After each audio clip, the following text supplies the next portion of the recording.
Porque, como bien dice, se conmemora el Día Europeo de la Salud Sexual, una jornada en la que se incide en la importancia de informarse para cuidar las prácticas sexuales y lograr una vida saludable. Respeto, aceptación y ausencia de discriminación o violencia en las relaciones son algunos de los aspectos fijados por la Organización Mundial de la Salud para mantener el equilibrio sexual. Además, es fundamental hablar con naturalidad del sexo para prevenir enfermedades como el VIH u otro tipo de enfermedades de transmisión sexual. De este asunto vamos a hablar en esta mañana con Marina Rodríguez, que es doctora especialista en dermatología y venerología de las clínicas Dermatem. Doctora, ¿qué tal? Muy buenos días. Hola, muy buenos días. Y también saludamos a Francisco Villanueva, que es director comercial de LGC Análisis y farmacéutico. Señor Villanueva, ¿qué tal? Muy buenos días. Gracias a los dos. Bueno, y teniendo en cuenta la fecha en la que nos encontramos, doctora, señor Villanueva, en plenos carnavales, unas fechas para tener en cuenta en el tema de la prevención de relaciones sexuales de riesgo, y lo que no sé es si justo pasados los carnavales se suceden muchas consultas, sobre todo en el área de dermatología. Pues realmente, como los dermatólogos somos los especialistas en venerología, durante todo el año se suceden este tipo de consultas porque, por suerte, Canarias es una zona que geográficamente atrae mucho turismo y está relacionada a las zonas más turísticas y más abiertas a turistas que vienen a pasárselo bien por una época corta de tiempo, con el mayor índice de infecciones de transmisión sexual en esas localizaciones. Entonces, en Canarias durante todo el año tenemos un alto índice de estas consultas, pero después de carnavales es una época muy fuerte al respecto. Entonces, siempre, además de atender a los pacientes y realmente informarles de que prácticamente todas las ITS se pueden tratar, unas con mayor éxito, otras simplemente disminuyendo la replicación viral, pero tenemos que hacer siempre una labor de información, porque a veces este tipo de prácticas de riesgo, este tipo de infecciones secundarias, vienen de la falta de información de los pacientes, sobre todo de los jóvenes. Date cuenta que el 50% de las ITS o infecciones de transmisión sexual se producen en jóvenes, sobre todo varones de 20 a 35 años. Entonces, a veces piensan que hay un sexo 100% seguro, que el uso del preservativo les puede proteger frente a todo. Y no protege de todo. No protege de todo. Date cuenta, por ejemplo, la infección por el VPH o el virus del papiloma humano, que viene a suponer el 70-80% de las infecciones de transmisión sexual en la población sexualmente activa, no se protege al 100% uno con el preservativo, porque en esas áreas no protegidas en las que puede existir un roce piel con piel, como la zona púbica, la zona inguinal u otra zona, ahí ese roce de piel mucosa, piel con piel, puede indicar una infección. El virus herpes simple, el virus del molusco contagioso, que también es muy prevalente, la sífilis incluso, y a veces piensan que poniéndose el preservativo solamente en las relaciones, en el caso de relaciones heterosexuales de penetración vaginal, están protegidos, pero en las relaciones orogenitales no se protegen. Y puede haber un chancro sifilítico a nivel de la faringe y uno no la ve, o a nivel perianal. Entonces, yo siempre les insisto, sobre todo a gente muy jovencita, niños de 14, 15 años que te vienen con este tipo de infecciones, con verrugas, con moluscos contagiosos, con chancros sifilíticos, que el preservativo no protege al 100%, entonces a veces en el caso de las mujeres que mantienen este tipo de relación, pues en los hombres es más visible, ves un condiloma, ves una verruga, ves una cosa que parece un granito, una úlcera, pero en las mujeres en ocasiones ese tipo de lesiones están escondidas dentro de la pared vaginal o bien a nivel faringeo o bien a nivel de la mucosa anal, pero que ya no es visible. Entonces, uno se arriesga y no sabe al 100% si la persona está afectada o no. Es importante, y luego volveremos al tipo de enfermedades, que hay muchísimas y no solo las que uno conoce al principio, pero que lo importante es de luego realizarse analíticas, y ya, si uno ha tenido una relación sexual de riesgo, ya sea joven, pues acudir a sus padres o los propios padres, indicar a los jóvenes que deberían hacerse un test que descartara cualquier tipo de estas enfermedades, ¿no? Hombre, lo más importante es prevenir antes de, porque mucha gente efectivamente, que la doctora nos ha indicado, claro, que mucha gente después de la relación es cuando le entra un poco nerviosismo y es cuando se hacen los test.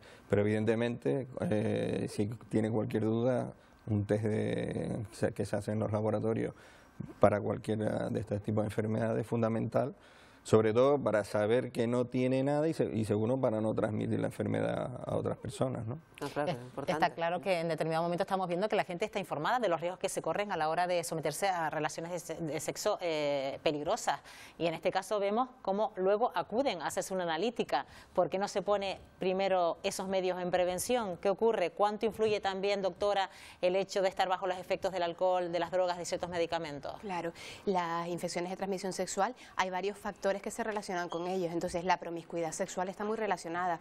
Las personas promiscuas son mucho más proclives. El consumo de drogas, de otro tipo de alcohol, de otro tipo de tóxicos, el consumo incluso de este tipo de medicaciones que permite mantener relaciones más extensas, como por ejemplo el sildenafilo, el Viagra, el Cialis. Todo este tipo de consumo de medicamentos y de drogas y de tóxicos está relacionado con un mayor riesgo de infecciones de transmisión sexual, porque le disminuye a las personas la capacidad de alerta y toman conductas de riesgo, igual que con la conducción, pues igual con su sexualidad.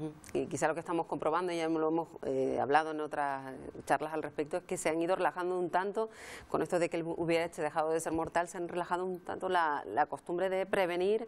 Quizás se está notando mucho en los últimos años y sobre todo en los más jóvenes. Sí, cuando empezó lo del HIV en los años 80, 90, efectivamente había muchas campañas de prevención, pero con el tiempo es como que se ha ido relajando, ¿no? Entonces la gente como que se olvida un poco del tema, y también porque, bueno, entiende que como hay tratamientos en los que te hacen, no es que te curen del todo, pero te bajan lo que es la carga viral. La palabra mortal por ahí. Exactamente, aunque se sigue muriendo gente de SIDA, o sea, eso no es que ya nadie se muera. Y en Canarias tenemos cifras, bueno, desde el año 2000 son más de 4.000 casos, 4.000 y pico casos de gente que ha cogido el HIV, y algunos de ellos pues habrán desarrollado la enfermedad, ¿no? Pero sí es verdad que las campañas, tanto de organismos públicos, no se oye tanto y parece como que eso ya no existe, pero está ahí. Nosotros al año, nuestro laboratorio, en el año pasado dimos 60 casos de HIV positivos, que son unos cuantos, ¿eh?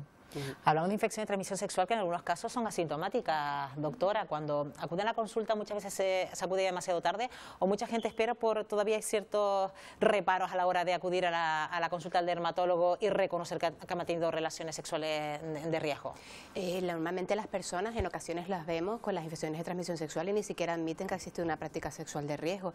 Pero bueno, cuando ya aparecen ciertas lesiones o nos admiten que ha habido una práctica de riesgo, por protocolo a todas esas personas se les solicita una serología, porque muchas veces se agarran los pacientes, que me da mucha pena esa falta de información. No, pues yo mantuve una relación con una persona, pero no tenía mala pinta, sino que no. Si nos dejamos llevar por la apariencia. Por el aspecto físico, que no determina en absoluto. Una persona contagiada por virus hepatitis B o por virus hepatitis C o VIH tiene un aspecto perfectamente normal. Convivimos, date cuenta que cada año, como dice Francisco, hay 4.000 casos nuevos de VIH en España, en nuestro entorno. Entonces, es una medida al alza el VIH, igual que la sífilis. La sífilis ha aumentado un 50% desde 2008 hasta la actualidad, su cifra, y la gonorrea un 150%, es decir, que se multiplican, es como la epidemia del siglo XXI, y no tenemos por qué verlo, ni ver una zona genital extraña o infectada, porque a veces se encuentra en la cavidad o se encuentra en áreas donde no lo podemos observar. Entonces, las personas, la pena es que el desconocimiento muchas veces hace que se contagien y por miedo no lo dicen. Eso sobre todo pasa en jovencitos más... Pero es curioso que se estén adelantando tanto las relaciones sexuales y haya un cambio tan radical, y luego todavía a la hora de consultar y de prevenir todavía siga existiendo esa timidez, esa falta de iniciativa, ¿no? Sí, pero pasa mucho, ¿no? Cuando hay mucha gente que va al laboratorio y se nota mucho porque no quiere que la gente, o sea, van con mucha, digamos, quieren mucho anonimato en este tema, ¿no? Sí. Y incluso, es normal, pero bueno, quizás habríamos pensado que hemos avanzado un tanto como para... Sí, pero es un tema tabú, como dice Marina, es un tema tabú, y la gente, aunque ya tenga síntomas, no lo reconocen, ¿no? Es decir, no llegan a aceptar que tienen la enfermedad, ¿no? Y no sé hasta qué punto también influye todo lo que puedan leer en las redes sociales, en internet, a cuenta de buscar el diagnóstico que salga más a su favor, ¿no? Claro, por eso es tan importante como padres hablar con nuestros hijos, informarles y que tengan toda la información y que puedan acudir a nosotros, sobre todo en esos bueno, normalmente cuando llegó el diagnóstico de infecciones de transmisión sexual en niñas o niños de 14, 15 años, vienen con sus padres y se les informa, se pone un tratamiento. Ya en personas adultas, sobre todo, yo lo que les pido es que sean conscientes de que no solamente están ellos infectados, sino que pueden infectar a su pareja, pueden infectar al futuro hijo que tengan con su pareja, es decir, que son una bomba de relojería que están esparciendo la enfermedad por el resto de la sociedad. Entonces, estamos hablando hablando de virus hepatitis B, virus hepatitis C, sífilis, VIH, que tienen un índice de contagiosidad muy elevado. Es más, a día de hoy se sabe que una persona contagiada, por ejemplo, por virus herpes simple y virus hepatitis, tiene mucho más riesgo de contraer un VIH en sus relaciones sexuales, porque son otras enfermedades favorecedoras de la infección por el VIH. Bueno, un tema a tener muy en cuenta, teniendo además en cuenta, valga la redundancia, que en un ratito van a tener una rueda de prensa donde van a facilitar datos que llegan a través, por ejemplo, de este laboratorio del EGS para saber cuál es la incidencia de estas relaciones sexuales de riesgo. Pues a Marina y a Francisco, gracias por habernos acompañado esta mañana. Gracias a los Gracias. dos. Buenos días. Buenos días. Gracias.